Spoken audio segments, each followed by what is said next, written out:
I never thought that Halloween would end up being the night my son's wife tried to steal the house I built my life in. At 6:47 p.m., I walked into my bedroom, still wearing my volunteer badge from the tech center, and there they were. Two men in dusty overalls, one mid-swing with a sledgehammer, the other yanking drywall off the east wall. Simone stood calmly to the side, holding a rolled-up blueprint like it was her name on the deed. She didn't flinch, just said, "We're just doing renovations before we move in." She didn't say hello, didn't look surprised, didn't even offer a fake apology for not warning me. My hands were still on the door frame. I scanned the mess, dropped cloths over my dresser, plaster chunks across the rug, wires hanging like veins exposed. This wasn't demo, this was a takeover. I didn't scream. I didn't ask questions. I turned around, walked out of the room, and stepped outside onto the porch without a word. My mouth had gone dry, but my mind was already moving. If I said the wrong thing, I'd be cast as confused. If I pushed, they'd say I was emotional. So I called a Lyft, rode to the Walgreens on Crenshaw, and printed time-stamped photos from my phone, wide shots of the damage, the workers, Simone's rolled-up plans. I bought a fresh pack of manila folders and labeled the first one, October 31st, bedroom incident. At home, I waited until the house was quiet. Around 11:30 p.m., I walked back into the bedroom. They'd stopped for the night, but not before leaving a city permit on my dresser. I didn't recognize the name on it. Not Marcus. Not even my own. It said, Simone L. Turner. I took photos of that too. Then I locked my door from the inside, sat on the edge of my stripped mattress, and emailed myself everything. The photos, the permit, a note that read, "This is not authorized. I do not consent to any transfer of ownership or renovations. Gwendolyn Tate." At 6:42 a.m. the next morning, the knock at the door came hard, 3 times. LAPD. One officer read from a clipboard. Welfare check.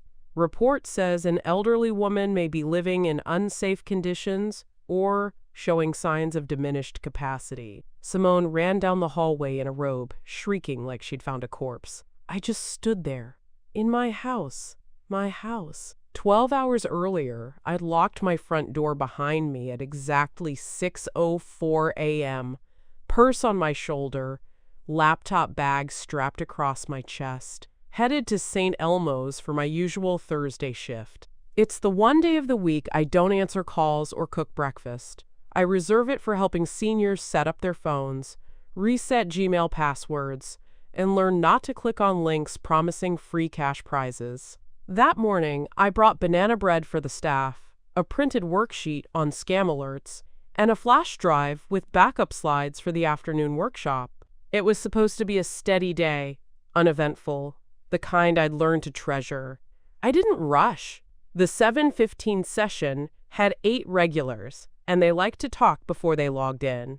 By 8:30, I was troubleshooting printers and reminding Mrs. DeSalvo that Facebook Marketplace wasn't a safe place to meet strangers alone.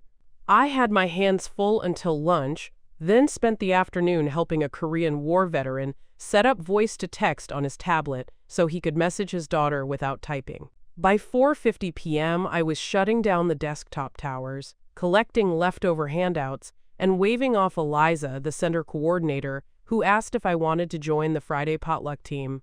I told her I'd check my calendar and hugged her goodbye. I stopped at Smart & Final on the way home to pick up milk, cat food, and a 6-pack of small apples I like to keep in the fridge. Nothing about the day warned me what was coming.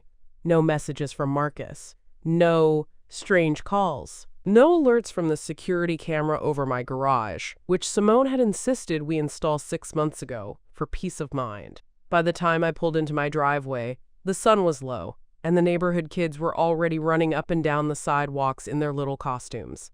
I smiled at the girl in the bumblebee suit next door and complimented her wings. She waved a tiny plastic wand at me, and I remember thinking, this is the good part of getting older. You get to come home to quiet. But as soon as I opened my front door, I felt something off. Cold air in the hallway, a faint burnt smell, and the low hum of machinery I hadn't left on. I followed it straight to the back of the house and walked into my own room like a stranger. This wasn't the first boundary Simone had stepped over like it was a doormat with my name on it. She'd been inching her way across my space for more than a year. Always with a smile, always pretending to help. Last summer, she stopped by with a peach cobbler and her laptop. Said she could streamline my online banking. Claimed it was for my own ease, that too many login attempts could lock me out. I watched her fingers fly across the keyboard while I stirred gravy in the kitchen. She read my email out loud to confirm the reset link. I didn't like it, but I didn't say no. That was my mistake. After that, it got subtler. A delivery in my name here. A new wireless printer there. She installed a Nest camera in the hallway for safety. I asked why the red light blinked even when no one was home, and she told me I was imagining things. When Marcus was around, he deflected. Said I should be glad someone was looking out for me. Said it was just tech. Nothing personal. But they'd stopped asking if things were okay. They'd started assuming they knew better. 2 weeks ago, I came home from church to find my dining table set for 8. Candlelight charcuterie board, cloth napkins folded into triangles. Simone's mother sat at the head of the table like she paid the mortgage. They were halfway through wine and salmon when I walked in. Simone acted surprised I hadn't checked the group text, as if I needed her permission to enter my own home. I bit my tongue, kissed my grandson's forehead, and went upstairs. I ate cold pasta alone, listening to their laughter rise through the vent. Then there was Sunday, just 5 days before the walls came down. I was trimming dead leaves from my tomato pots when I heard her voice next door. Rose, my neighbor, was asking about the remodel rumors. Simone laughed, said something like, well, Gwen's place will be in younger hands soon, as if it had already been decided, as if I was already gone. I crouched lower and pulled weeds with a fury I hadn't felt since my husband's funeral. She spoke with such casual certainty. That told me everything. They hadn't planned to ask. They'd planned to announce. That night, I didn't raise my voice or demand an explanation. I stepped past Simone like she was furniture, not family, and walked down the hall without once breaking stride. She called after me, something light, like, don't worry, it'll be beautiful. But I didn't answer. I kept moving until the door clicked shut behind me, and then I locked it from the inside, with a small, sharp twist of the brass knob. Not to keep them out, to keep my silence in. The damage was worse than I remembered. A jagged hole opened where my east wall used to be, exposing beams and wiring, the bones of a house that had stood longer than she's been alive. Dust coated the edges of my dresser and my late husband's reading chair. My curtains were shoved in a trash bag near the closet, and the floorboards were stripped bare. They hadn't cleared the space with care. They'd bulldozed through it like squatters with a permit. I took out my phone and moved slow. Every photo had to count. Wide shots of the plaster debris, close-ups of the live wires snaking across the floor. The blueprint rolled half open under Simone's handbag, stained with coffee rings. And then the permits, 3 of them, paper-clipped together and resting where my jewelry box used to sit. The top one caught the light from my desk lamp. Renovation approval, interior wall modification. Owner, Simone L. Turner. I snapped 5 photos of that alone, from different angles. Her name wasn't just written. It was printed in bold at the top right, above a stamped barcode and city seal. Whoever filed it wasn't guessing. They weren't asking permission. They believed they had the right. I opened my closet, pulled down the plastic envelope where I keep legal documents, and slid the permits inside without folding them. Then I set my phone to backup and emailed every image to myself with the subject line, unauthorized activity, house entry, October 31st. I copied my pastor and my friend Angela from the bank. No explanation, just the photos and that subject. I wanted the record to start now. Not when they were done. Not when it was too late. By 8:15 the next morning, I was already seated across from Lionel Briggs in his Pico Boulevard office, the folder with Simone's permits spread between us like a confession. I'd called just after 6, left a message with his assistant, and within 15 minutes, she called back and told me he'd fit me in first thing. I skipped breakfast, drove straight there with my documents in the same purse I'd used at Marcus's christening. It still smelled faintly of cedar and lemon oil. Lionel didn't start with small talk, just motioned for the folder and leaned in, glasses halfway down his nose. I watched his expression shift. inch by inch, as he clicked through the digital photos on my phone and examined the hard copies I'd brought. He was a measured man, slow speaker, fast thinker, but when he reached the permit bearing Simone's name, his mouth tightened. "You didn't sign off on any of this?" he asked. "Not a word," I said. "Not a wall, not a light bulb, not a damn thing." He nodded once, then circled a line on the permit with his pen. "This approval was processed under a residential owner consent clause. There's a digital signature on file." I kept my gaze steady. "Then it's forged." He slid the paper back toward me gently, like something hot. "Then we're dealing with more than a boundary issue. If your signature appears on official construction or real estate filings without authorization, that's fraud. If it ties into a deed change or power of attorney, it could be criminal." I pulled out my notebook and started a list. Under next steps, I wrote signature authentication, document retrieval, bank check, title search. Lionel added another, recorder's office, quitclaim filings. "I want to see every document she touched," I said. "If she used my name for this, she may have used it elsewhere." Lionel agreed. He reached for a yellow pad and began outlining a document trail request: permit office, city planning, notary logs, and title records dating back 6 months. I handed him a USB with the original images. He labeled a manila folder Turner file and clipped the first photo on top. The wheels were moving now. So was the clock. Lionel didn't waste time. Before I even left his office, he was on a call with a contact at the Los Angeles Department of Building and Safety, requesting digital access to the permit archive.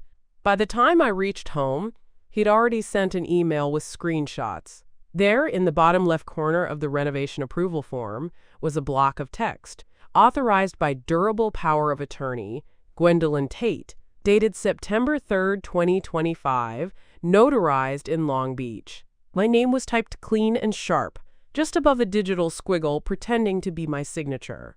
My stomach turned. The idea of Simone signing my name had always been a suspicion. But seeing it framed on a legal document, not scrawled on a post-it or scribbled on an envelope, stripped away the possibility of ignorance. This wasn't a misunderstanding. It was premeditated. Someone had filed that power of attorney with the city and attached it to permits that would let them gut my home from the inside out. And the notary, whoever they were, had backed it with an official seal in a jurisdiction I hadn't set foot in all year. I sat at my kitchen table and stared at the printout. The supposed date of that notarization? I checked my calendar. That day I was at Kaiser Permanente in Inglewood from 8 a.m. to noon for my annual physical. I pulled the patient portal and downloaded the visit summary. Arrival scan, vitals taken, and a prescription pickup time-stamped before 1 p.m. The time I was supposedly in Long Beach signing over power of attorney. I was arguing with a nurse about whether I needed to add iron supplements to my routine. That wasn't just an alibi. It was a receipt. I scanned both documents, the forged POA and my Kaiser visit summary, and sent them to Lionel with the subject line, "Notarized fraud. Compare September 3rd dates." Within minutes, he replied. "Next step is signature comparison. Pull an older notarized doc from a legit source, ideally mortgage or bank." That night, I found the manila folder from my 2019 refinancing with City First Bank. It held my certified signature, signed in front of a notary I knew by name. I held it up beside the forged one, and even with aging hands and shaky lines, the difference was obvious. One was mine, the other was a weapon. By noon the next day, I had my old mortgage folder open on the dining table and a ruler laid across the signature lines like I was back in one of Mr. Curry's drafting classes. The original documents from City First Bank were in pristine condition, neatly dated, signed in black ink, and notarized on-site by a woman named LaTanya Lewis, whose stamp I still remembered for its crooked tilt. That signature was firm, angled, and deliberate, written before arthritis began tightening my fingers. The forgery, in contrast, looked practiced, not familiar. Too smooth. Whoever wrote it had studied my name but didn't understand my hand. I scanned both copies and added a comparison page with annotations, slant differences, pressure inconsistencies, and a side-by-side of the notary seals. LaTanya's commission had expired 2 years ago. The one on Simone's document belonged to someone else entirely, a name I didn't recognize. I called Lionel before I even hit send. His voice stayed calm, but I could hear the shift. "This is good," he said. "Very good. You're building a paper trail. That's what we need. Clean documents, official stamps, hard proof. Keep scanning, keep labeling." I renamed the file Forgery Comparison Tate vs. Turner.pdf, added a timestamp, and uploaded it to the secure drive Lionel had created for evidence. Then I printed 2 copies, one for his records, one for my safe. I wasn't leaving anything to chance. The house stayed quiet. Simone must have sensed a change, though I hadn't said a word. Her car wasn't in the driveway that morning. Marcus hadn't texted. I moved through the house freely again but didn't unpack. I kept my clothes in a roller bag, legal documents in a plastic crate beside my bed. I didn't trust the walls around me. Not yet. That afternoon I drove to Staples, bought a fresh ream of paper, a new ink cartridge, and 3 black file boxes. 1 for permits, 1 for bank records, 1 for deed history. I wasn't just defending my home. I was taking inventory of every place my name had been dragged without consent. This wasn't about proving I was still sharp. It was about showing how carefully I'd been underestimated. The next day, as if nothing had cracked open between us, Simone showed up in full makeup and a blazer like she was headed to brunch. Marcus trailed behind her, keys jingling in one hand, a bakery bag in the other. They brought pastries, smiling like the walls hadn't been torn apart under false names, like we were a normal family. Simone kissed my cheek before I could shift away. "Thought we'd bring breakfast," she said, setting down a box of croissants on the table she'd once tried to replace with a more modern one. I didn't look up from my notes. I'd been logging the notary discrepancies, building a timeline that now ran 3 pages long. "Did you bring the original power of attorney?" I asked. Simone blinked. "What?" "The notarized form. I'd like to see it in full," I said. "Not just the city's copy." There was a pause so slight it might have passed for confusion, but I saw the flicker, an almost imperceptible recalibration behind her smile. She adjusted her scarf, sat down too gracefully, and said, "Gwen, don't get dramatic. It's all legal. We're just future-proofing your estate. You've always said you didn't want Marcus dealing with messes later."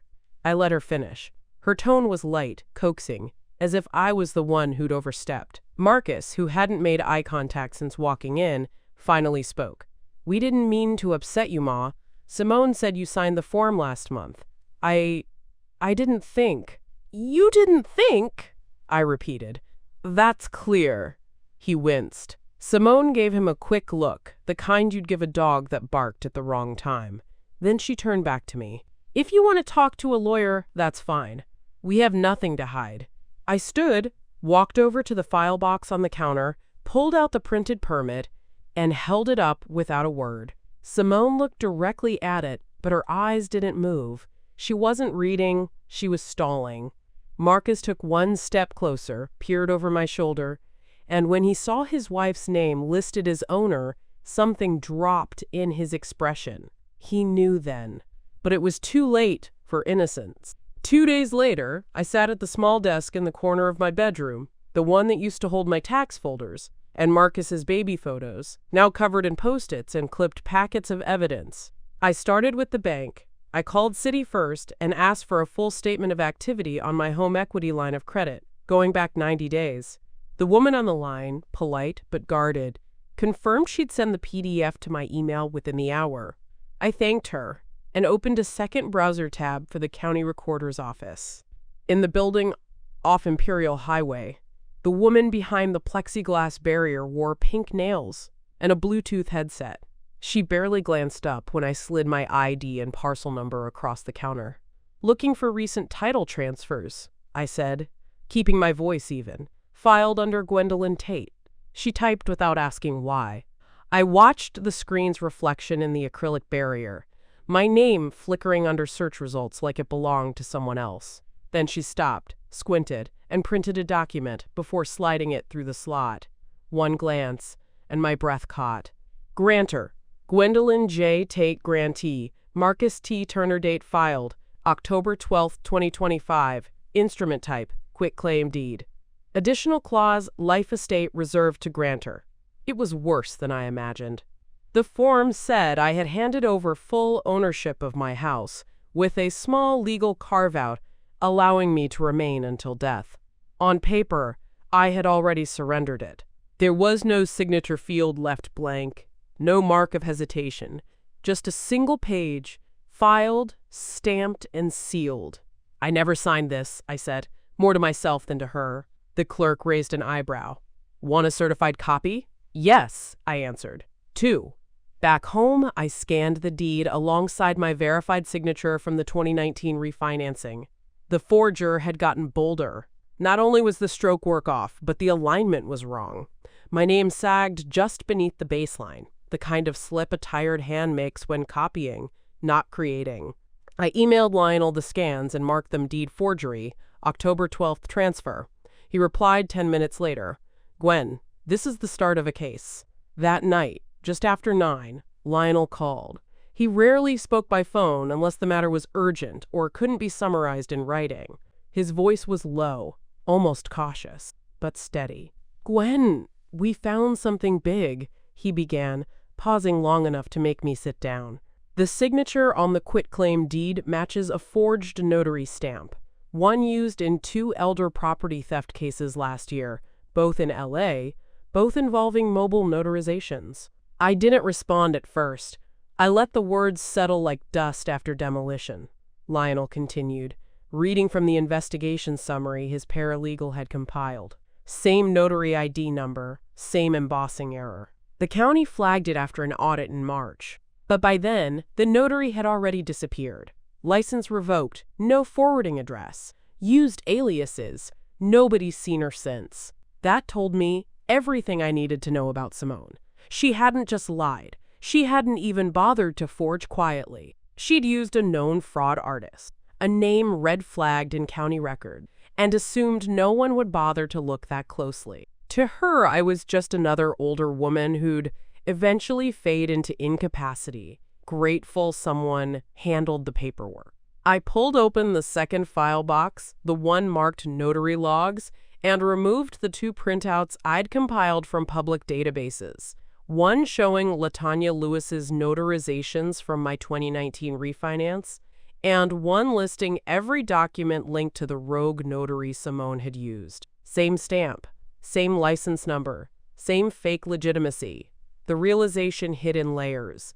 This wasn't just betrayal, it was identity laundering. They'd scraped my signature, mimicked my legal presence, and slipped me out of my own home on paper, hoping I'd be too slow or too polite to challenge them before the transfer hardened into fact. The only reason I'd caught it in time was because I looked, because I still paid attention. I emailed Lionel the matching notary reports, attached side-by-side scans of both deeds, and added a note at the bottom. If she's used a known criminal, we pursue criminal charges. Let her explain that in court. He replied within the hour, agreed, preparing fraud complaint. Hold tight. This changes our timeline. And it did. That forged stamp cracked their entire scheme wide open. On November 5th, I returned from the post office with certified mail receipts tucked neatly inside my wallet, 2 copies of my fraud affidavit sent to the county recorder and the permit office, only to find a stranger changing the locks on my front door. He was in a red polo, work boots, and carried a utility bag slung over his shoulder like he did this 5 times a day. My heart didn't race. It narrowed. I stepped out of the car without slamming the door. Can I help you? He barely looked up. Work order for a lock change. Tate residence. Supposed to be vacant. Says the resident was moved to assisted care in Compton. I walked up the driveway and stood 5 feet from him, calm and square. The resident is me. I am not vacant. I have not moved anywhere. That made him pause. He reached into his bag, pulled out a tablet, and showed me the email thread attached to the order. The sender, Simone L. Turner. The timestamp, 8:17 a.m. subject line, urgent lock change, house unoccupied. Body text, please secure the property today. elderly homeowner recently relocated. No one resides at the premises. I took a photo of the screen. You've just confirmed an unlawful entry attempt. I told him. Voice even. Lawyer sharp. This is an active fraud case, and you'll want your supervisor to see this before turning another screw. He stopped. Made a call.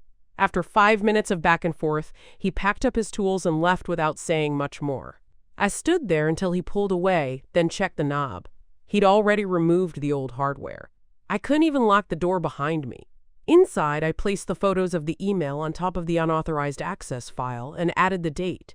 Then I called Lionel and left a message. Simone's escalating. She just tried to lock me out of the house. Sent a work order stating I'd been placed in care. I need a protective filing. Today. By 4 p.m., Lionel emailed a draft notice of revocation of power of attorney, even though no valid POA ever existed. He also prepared an emergency injunction request to block any further property modifications. My voice may have been quiet, but my paper trail was loud, and now it was public. That evening, I didn't go home right away. I parked outside New Zion Baptist, engine still running, until I saw the lights flicker off in the fellowship hall and knew Pastor Terrence would be heading out soon. I caught him by the ramp, coat over one shoulder, keys in hand. He stopped when he saw my face. He didn't ask what happened, just unlocked the sanctuary doors again and let me inside without a word. The quiet there wasn't soft. It had weight. I sat in the third pew from the front, hands still marked with dust from the doorknob. I'd reattached myself. My voice didn't break, but it was close. I told him everything. Simone's permits, the forged power of attorney, the fake deed, the crooked notary, and now the locksmith. I laid it all out, not like a confession, but like evidence, because that's what it was. Proof that I'd been treated like I was already gone. He didn't gasp or pity me, just stood there with one hand braced on the pew, listening. When I finished, he let out a slow breath and said, "You already know what to do next." That was all. Not advice, not comfort. A reminder. I stayed for another 20 minutes, not praying exactly, but organizing my thoughts the way I used to balance budgets, line by line, fact by fact. This wasn't grief. This was math. A record of violations, weighted by intent. When I got home, I added a new folder to the top of the stack. Relocation Lie, November 5th. Inside it, I placed the locksmith's email screenshot, Lionel's emergency injunction draft, and a notarized revocation of power of attorney form I'd printed and signed at FedEx on the way to the church. It didn't matter that the POA was forged. The notice still held legal weight. It was now on record that I denied its validity. A copy was already in the mail to the title company and the county recorder. At 10:36 p.m., I slid the final file into the locked cabinet beside my bed, set an alarm for 6:30, and texted Lionel one line. It's time to go public. On November 9th, Lionel sent out formal summonses on my behalf, 3 copies, each delivered by process server, each signed with weight behind them. One went to Marcus's office downtown, the second to Simone's consulting firm in Westwood, and the third directly to the title company where the forged deed had been recorded. Attached to each was an invitation, civil, but unmistakable, to a deed clarification meeting scheduled for Thursday at 2 p.m. in the Kinley Title Company boardroom. The subject line was neutral: property, documentation review, and verification. The tone was not. We didn't have time for a court date. Not yet. But this was a chess move, not a plea. A way to corner them in front of people who dealt in facts, not family dynamics. Simone would expect me to flail or freeze, but I wasn't showing up as a grieving mother or confused widow. I was walking in as the only legal owner of the house they'd tried to erase me from. I spent the next 2 days preparing the materials. Lionel had already organized the document packet into 5 categories: forged signatures, illegal notary use, quitclaim deed history, unauthorized permits, and financial access logs. But I added more. I printed still frames from the locksmith's email. I labeled each screenshot with dates, metadata, and city file numbers. I even included a written affidavit from my neighbor Rose, who'd heard Simone discussing, quote, transitioning the house weeks before any papers had surfaced. The files didn't just show fraud. They told a story, one where a retired woman was treated like clutter to be cleared out. I'd spent decades building that home, refinanced it during the 2008 crash, patched the roof myself after the last storm, planted the jasmine bushes Simone once called dated. And now they wanted to gut it like I was already in the ground. Thursday became my deadline for every outstanding document, every missing link. Lionel confirmed attendance from Kinley's legal representative and 2 title officers. Pastor Terence agreed to come as a witness, not in robes but in his own quiet armor. I didn't ask Marcus to show, but Lionel included his name on the summons anyway. Whether they liked it or not, we were all going to sit at the same table. At exactly 2:05 p.m. that Thursday, I stepped into Kinley Title's glass conference room, carrying a leather accordion folder and wearing the charcoal gray pantsuit I'd last worn to Marcus's law school graduation. Simone was already seated, lips pinched, phone in hand like she was reviewing a lunch menu, instead of waiting to be confronted with evidence of felony fraud. Marcus stood awkwardly by the water cooler, eyes not meeting mine.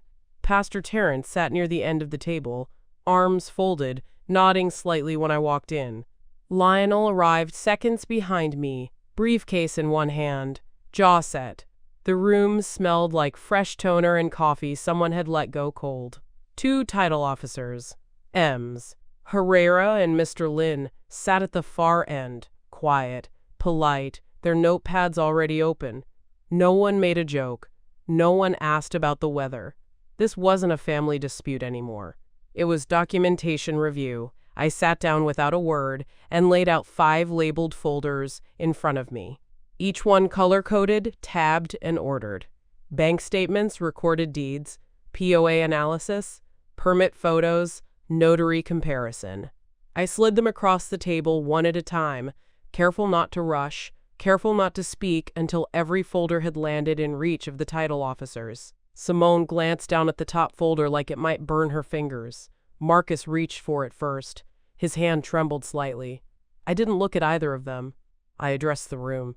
These documents show a pattern of unauthorized actions conducted using my forged signature and a fraudulent notary stamp, I said. They include the full deed history of the property, dated financial transactions linked to my HELOC, and a notarized affidavit stating I never granted power of attorney to either party present. Lionel took it from there, explaining the chain of events, the matching notary fraud cases, and the legal implications of misrepresenting property ownership using forged instruments. As he spoke, Simone flipped faster through the papers, her hands no longer still. She stopped at the scanned notary seal comparison, scanned it again, then suddenly reached for her phone like it held an exit. It didn't. Every document was now in their hands. But the facts? They were mine. Simone's poise cracked by degrees. At first, she tried to feign confusion, flipping through the files with deliberate slowness, as if hunting for a typo she could latch onto. But with each page, her movements grew sharper, more erratic. By the time she reached the forged power of attorney side by side with my 2019 signature, the silence in the room had shifted. No one spoke, but everyone felt it. This wasn't about whether fraud had occurred. It was about how long she thought she could keep pretending it hadn't. Lionel narrated each section like a prosecutor laying out an indictment. He didn't raise his voice. He didn't dramatize. He simply read dates, matched stamps, and pointed out inconsistencies, ones that wouldn't hold up under even mild scrutiny. Here, he said, tapping the notary registry printout, this seal was used in 3 unrelated cases, flagged by the county. Same number, same emboss error, same revoked license. Simone stared at the page but didn't read it. She leaned back in her chair, crossed her arms tightly, and let the room do the talking for her. Marcus, seated beside her now, kept whispering, I didn't know. He wasn't looking at me when he said it.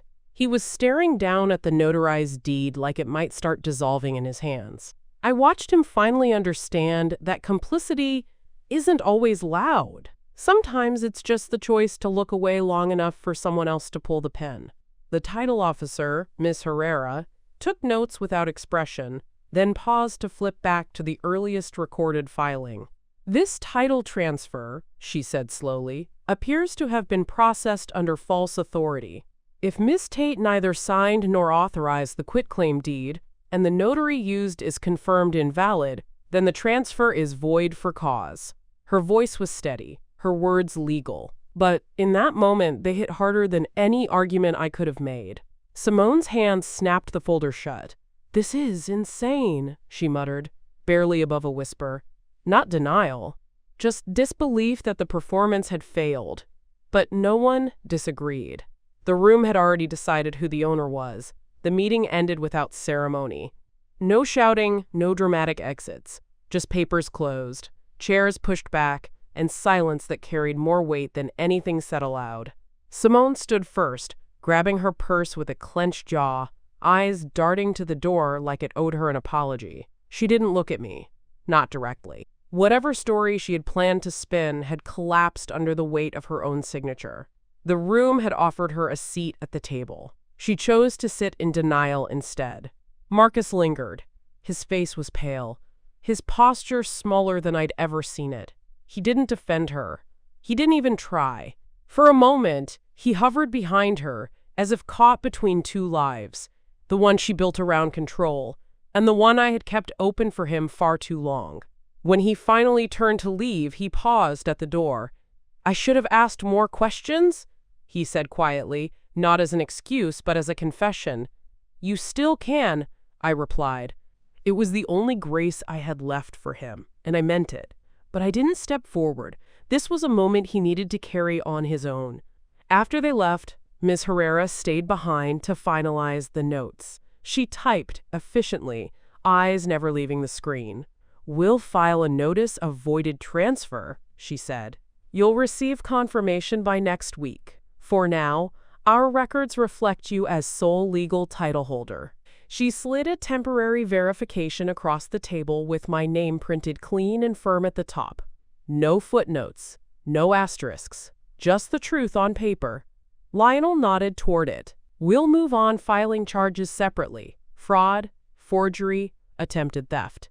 But from here forward, you're in control of the timeline." Outside, the afternoon had turned sharp with wind. I stepped into the chill without flinching. The envelope in my hand wasn't final yet, but it was real, and it bore the one thing I had fought for since the night I walked into that torn-up bedroom: recognition. This house wasn't a gift. It wasn't a burden to be lifted from me.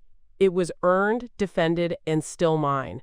And now, officially, no one else could pretend otherwise. The next morning, I called the bank and asked them to remove Simone's name from all shared access points: checking, savings, emergency fund, even the grocery account she'd convinced Marcus to link, just in case something happened. The teller on the line recognized my voice and didn't hesitate. "We'll send confirmation before noon, Miss Tate," she said. And they did. Each account showed only my name and Marcus's. That was the first cut. By early afternoon, Marcus had moved out of the guest house. No announcement, no apology. Just a short text that read, "I'll be out by 3. I left the spare key under the porch mat." I watched from the upstairs window as he carried a single duffel to his car, the same one I bought him freshman year of college. He didn't take much else.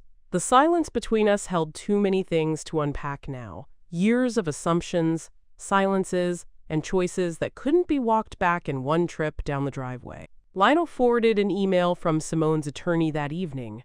It was a dry 4-sentence statement. "Effective immediately, Simone L. Turner is withdrawing from all estate-related conversations, decisions, and documentation. She waives any previous claims or assumed responsibilities related to the property at my address. This withdrawal is voluntary and final. No apology, no admission. Just a retreat." But it was enough. I printed it anyway and filed it behind the folder marked "Attempted Title Seizure. Resolved." Then I updated my living trust to reflect sole ownership and named Angela, my friend from the bank, as successor trustee in case anything happened. Not Marcus. Not anyone who had stood by while someone else tried to erase me. That night, I opened every window in the house. It wasn't symbolic. I just wanted the air to change. I sat in my kitchen, wrapped in a blanket, sipping tea that had long gone cold, and listened to the creaks of a house finally settling back into truth. The locks had been changed. The paper trail was sealed, and the story that began with sledgehammers and silence was now one step from complete. I was the only one still standing in the home they tried to steal. On November 21st, just after 10 in the morning, I stood at the counter of the county recorder's office while a clerk in a navy cardigan slid an envelope across the glass. Final corrective deed, officially recorded last night, quote, she said. I didn't smile. Not yet. I waited until I opened it and saw it for myself. My full name, typed in clean capital letters, no co-owners, no clauses, no life estate carve-outs. Just Gwendolyn J. Tate, sole owner. It was the same house I'd lived in for 42 years, but this page made it mine again. The parking lot felt different than it had when I'd first arrived weeks ago, chasing after permits I never filed. Now I wasn't chasing anything. I was closing the file. Back home, I didn't pause on the porch. I opened the door, stepped inside, and placed the deed on the dining table under the sunlight that angled through the open curtains. The same spot where Simone once hosted guests without asking. The same surface they'd cleared without permission, planning renovations around my silence. I ran my fingers over the polished wood, then over the edge of the new lock set. Cool, sharp, unblemished. In the corner of the room sat the file cabinet I'd filled over the last 3 weeks. 5 drawers, 62 documents. Every falsehood indexed, every date stamped, every signature challenged. I didn't burn it or toss it. I kept it all. Not out of bitterness, but memory. Let the paper remember what people tried to forget. Later that afternoon, I walked the perimeter of the house, checked every window, every entry, every repaired section of wall. The jasmine bushes along the side had started blooming again. I trimmed them without hurry. I wasn't waiting for anything anymore. No knock at the door, no email. No performance from people who once smiled while plotting my erasure. The house hadn't changed, but I had. Let them call it stubbornness. Let them say I overreacted.